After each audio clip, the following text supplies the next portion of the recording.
नमस्कार, मी मयुरी। आज बघणार आहे आपण पावभाजी।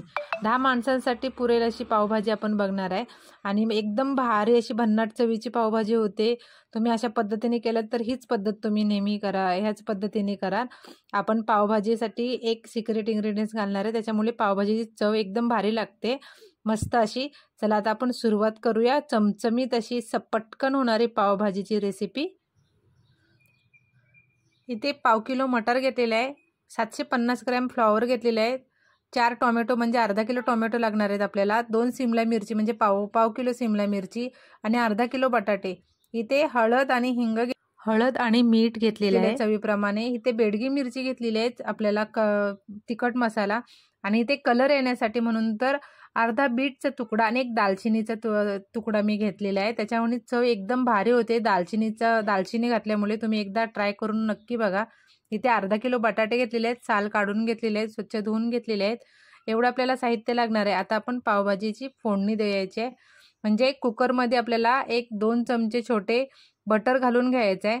चांगलं मेल्ट झालं की यामध्ये आपण आपल्या बीटचा जो कट करून घेतलेला आहे, अर्धा बीट घेतलेला आहे यामध्ये मी, आणि मटर घेतलेला आहे पाव किलो। तर बटरमध्ये चांगलं आपल्याला फ्राय करून घ्यायचं आहे, म्हणजे परतून घ्यायचं आहे। इथे आपलं मटर आणि फ्लॉवर, अजून टोमॅटो, 2 टोमॅटो घेतलेले आहेत मी, 4 बटाटे घेतलेले आहेत म्हणजे अर्धा किलो बटाटे, मीठ घेतलेले आहे चवीप्रमाणे आणि हळद घातलेली आहे। बेडगी मिरची पावडर ह्याच्यामध्ये 1 चमचा घातलेली आहे, त्यामुळे ना आपल्याला भाजी शिजली ना की मग कशी सफेद असते। तिखट घातल्यामुळे भाजीला चांगला पूर्ण असा कलर येतो, रेड कलर चांगला असा, त्यामुळे मी ह्याच्यामध्ये अर्धा चमचा बेडगी मिरची पावडर घातलेली आहे। 2 शिमला मिरची मी इथे कट करून घातलेली आहे यामध्येच, आणि भाजीमध्ये पाणी थोडंसं कमीच घालायचे, जास्त पाणी घालायचं नाही कारण भाजीला पाणी सुटतं। तर मी इथे 3 ते 4 शिट्ट्या करून घेणार आहे, एकदम अशी स्मॅश होईपर्यंत आपल्याला हे करायचे आहे, भाजी शिजून घ्यायची आहे।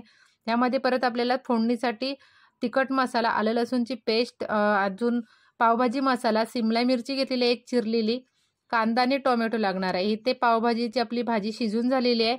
इथे मी पाणी एक्स्ट्रा काढून घेतलेले भाजीचं, आणि पावभाजीच्या स्मॅशरने एकदम असं, काही जणांना खडी म्हणजे अशी अख्खी पावभाजी अशी असते तर ती तशी आवडते, काही जणांना एकदम अशी प्युरी टाईप अशी आवडते। तर मी अशी एकदम अशी स्मॅश करून एकदम अशी रगडा केलेली आहे त्याची, आणि दालचिनीचा तुकडा आहे तो काढून घेतलेला आहे। आता आपण फोडणी करून घेऊया।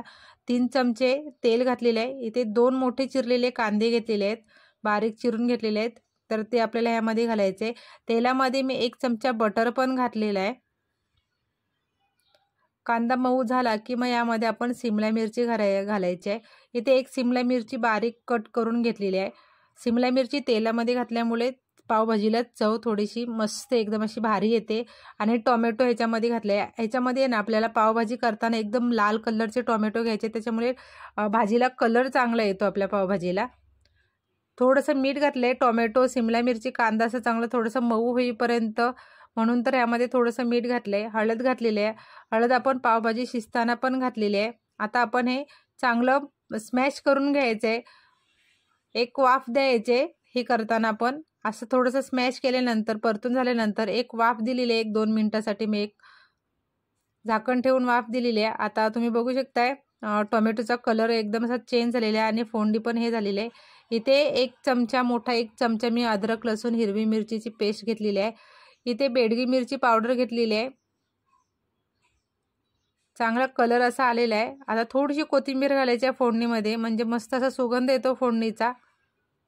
परत एकदा मिक्स करून घ्यायचंय, आणि इथे पावभाजी मसाला घातलेला आहे। इथे मी 70 ग्रॅम पावभाजीचा मसाला घातलेला आहे, म्हणजे 2 मोठे चमचे, पोहे खाण्याचे जे चमचे असतात तर ते 2 मोठे चमचे इथे पावभाजी मसाला घातलेला आहे। आणि जे आपण पावभाजी स्मॅश करून ठेवलेली तर ती घालून घ्यायचे। इथे मी तिखट थोडंसं कमीच केलेलं आहे, कारण मुलांसाठी बनवत आहे, मुलांची पार्टी त्याच्यासाठी बनवत आहे। 10 ते 12 मुलांनी म्हणजे व्यवस्थित असे आपल्याला ही भाजी पुरू शकते, 10 ते 12 जणांना। आणि आपल्याला ह्याच्यामध्ये गरम पाणी जे आपण पावभाजीचं जे केलेलं तर तेच ह्याच्यामध्ये मी स्टॉक घातलेला आहे ह्याचा। आणि आता आपण भाजी कढईला ठेवून द्यायचे, आणि आता एका पॅनमध्ये मी बटर घेतलेलं आहे, आणि पावाला बटर लावलं आहे, आणि थोडीशी पावभाजीची भाजी आहे ना ती घालायची, आणि वरून थोडीशी कोथिंबीर घालायची। मस्त असे पाव गरम करून घ्यायचे, तुम्ही यामध्ये पावभाजीचा मसाला पण घालू शकता, त्याने पण मस्त अशी चव येईल।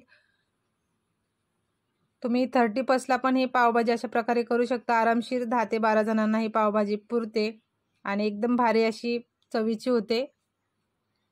आता पाव गरम करून झाल्यानंतर आपली पावभाजी कुठपर्यंत आले ते बघायचे। पावभाजीला मस्त असा कळ आलेला आहे आणि कलर पण मस्त आलेला आहे। यामध्ये अजून जर तुम्ही तिखट घालू शकता तर यामध्ये तिखट तुम्ही 1 चमचा अजून ॲड करू शकता, म्हणजे पावभाजी थोडीशी तिखट अशी स्पायसी होईल। तर इथे मी 1 चमचा बटर घातलेले आहे। आपली पावभाजी झालेली आहे मस्त अशी एकदम भारी, जास्त पातळ केलेली नाही आणि जास्त घट्ट पण केलेली नाही आहे। इथे आपण आता प्लेट तयार करून घेऊया। इथे पाव गरम केलेले आहेत, ते कांदा लिंबू घेतलेला आहे इथे मी, आणि मस्त अशी पावभाजी आपण हे सर्व करायचे प्लेटमध्ये। कोथिंबीर घातलेली आहे थोडी, 1 चमचा बटर घातलेला आहे आणि मस्त अशी चमचमीत आपली पावभाजी तयार झालेली आहे। 30+ साठी तुम्ही हा मेनू करू शकताय।